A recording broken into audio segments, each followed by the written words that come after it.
card is a Cursed Spirit. It's a fine mid to late pick. It's a C card.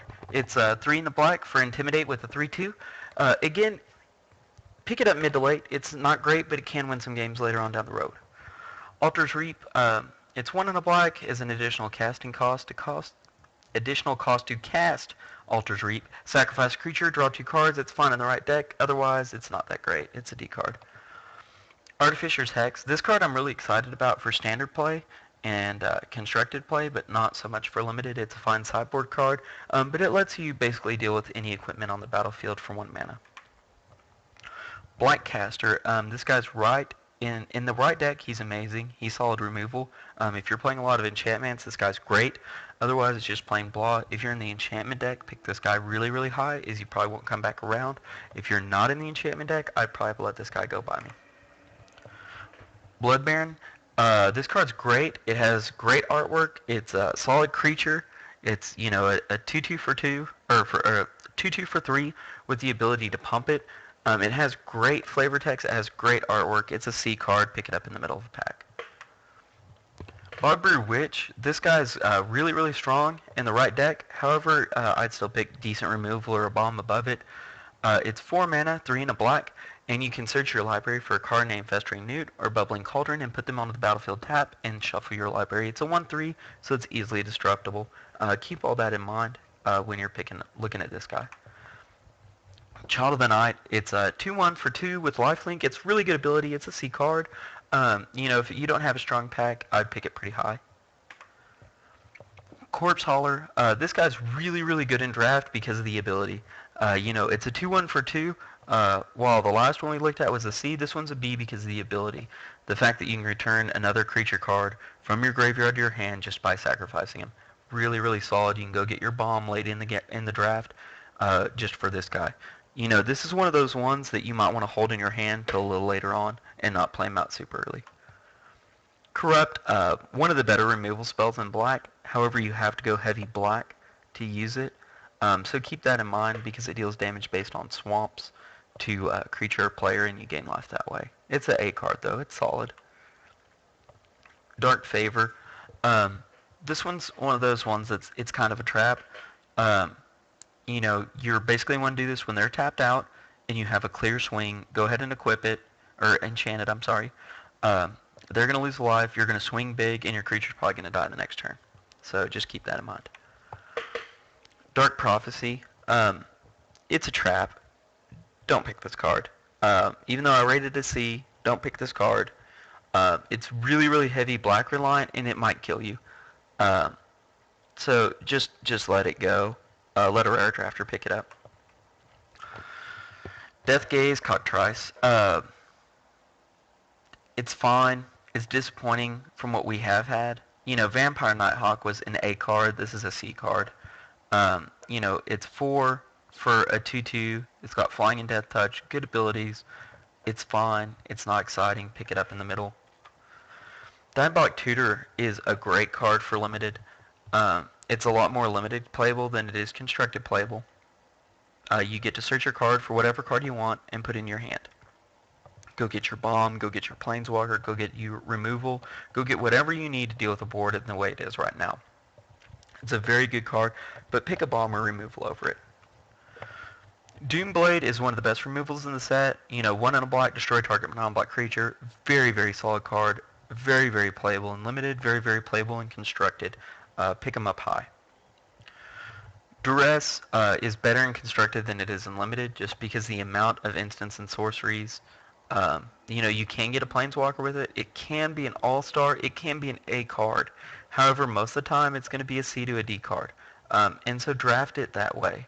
Don't draft it high. If you see it in the middle of the pick, sure. If you see them late, sure.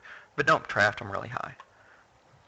Festering Newt, it's part of the combo, so if you're playing the combo, pick these up as often as you see them. If you're not playing the combo, you're probably going to just want to let it go. It's not that great of a card otherwise. Gnawing Zombie, on the other hand, is amazing. It's 2 mana for a 1/3, decent body on him, but the ability is good whether you're playing the sacrifice deck or not. It's just incremental advantage. You know, if they target a guy with removal, you pay the ability, you gain 1 life, they lose 1 life. It's just a solid B card. You know, still pick a bomb or good removal over it, but it's a good card. Grim Return is very conditional. It's a very good card. It would be an A card if it wasn't so conditional, but it's still a really good card. Even though it's an instant, you're going to normally be using these on your creatures. There is a removal spell that combos very nicely with this card. Um, However, just plan on this normally being your creatures that are getting returned. Lifebane Zombie.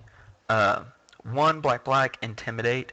When he enters the battlefield, target opponent reveals his or her hand. You may choose a green or white creature card from it and exile that card. It's a 3/1. If it's a 3/2, it'd be an A card. It's still really strong though, and it should be picked pretty highly. But still pick, you know, a good bomb or removal above it.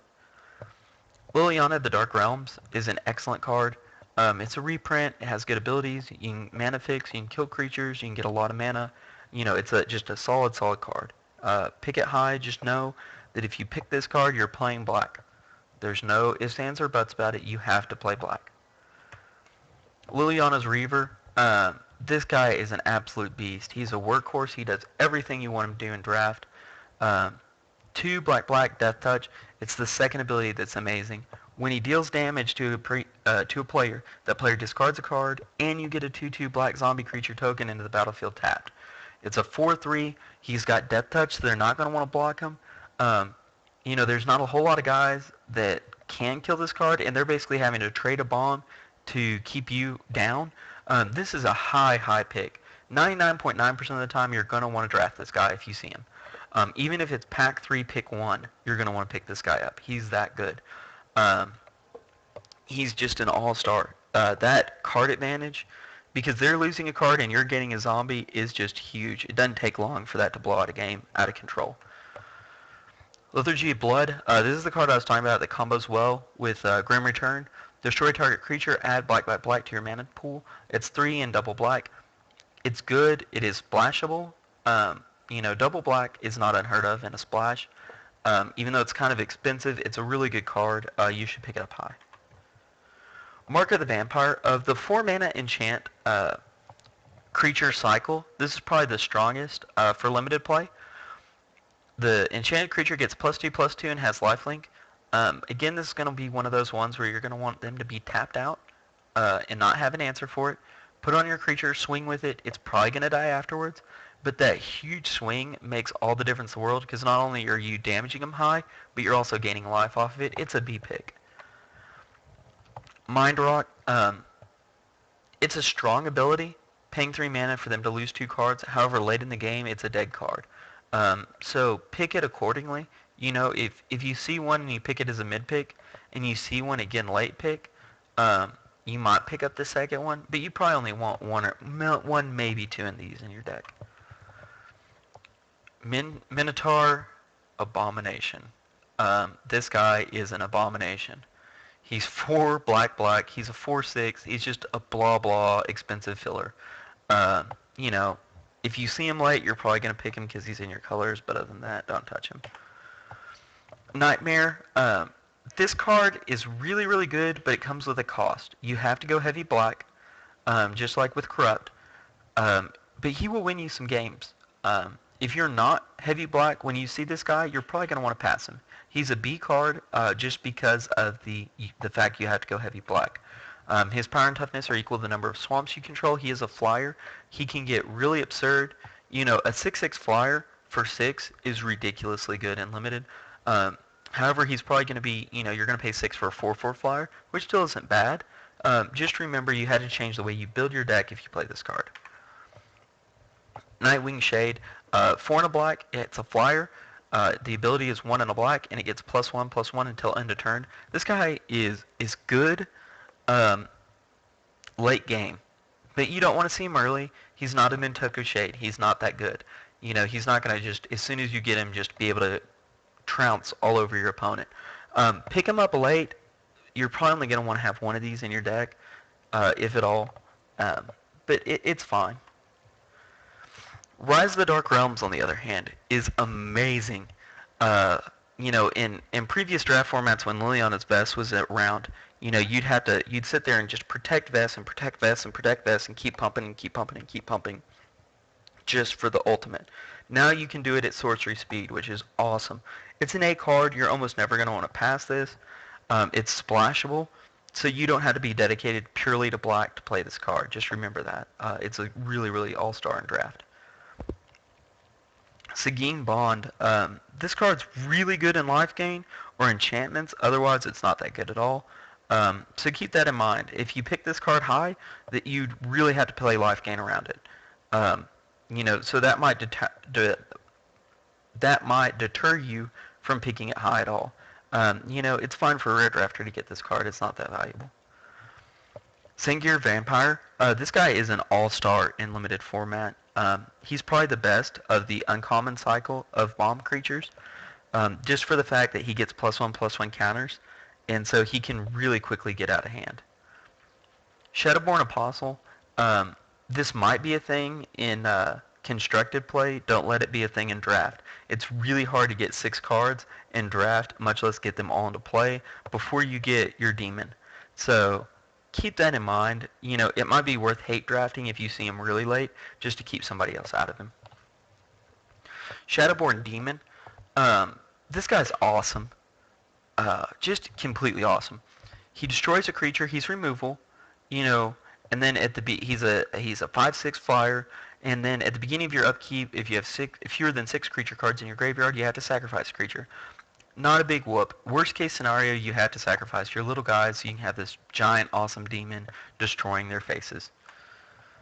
Shrivel, it's a block card. Let's be honest. It's 1 in the black. It's a sorcery. All creatures get -1/-1 until end of turn. It's good versus tokens. It sucks versus just about anything else. It wipes out little creatures. So it's not the removal that you really want in your hand, because you want your removal in hand to deal with the big, nasty threats that have to be dealt with, or else you lose the game. And this card just doesn't do it. It's fine. It's a C removal card. Siphon Sliver. This is probably one of the better slivers, just because it's good in non-sliver decks as well. It's lifelink. It's 2 in a black for a 2/2. It's a solid card.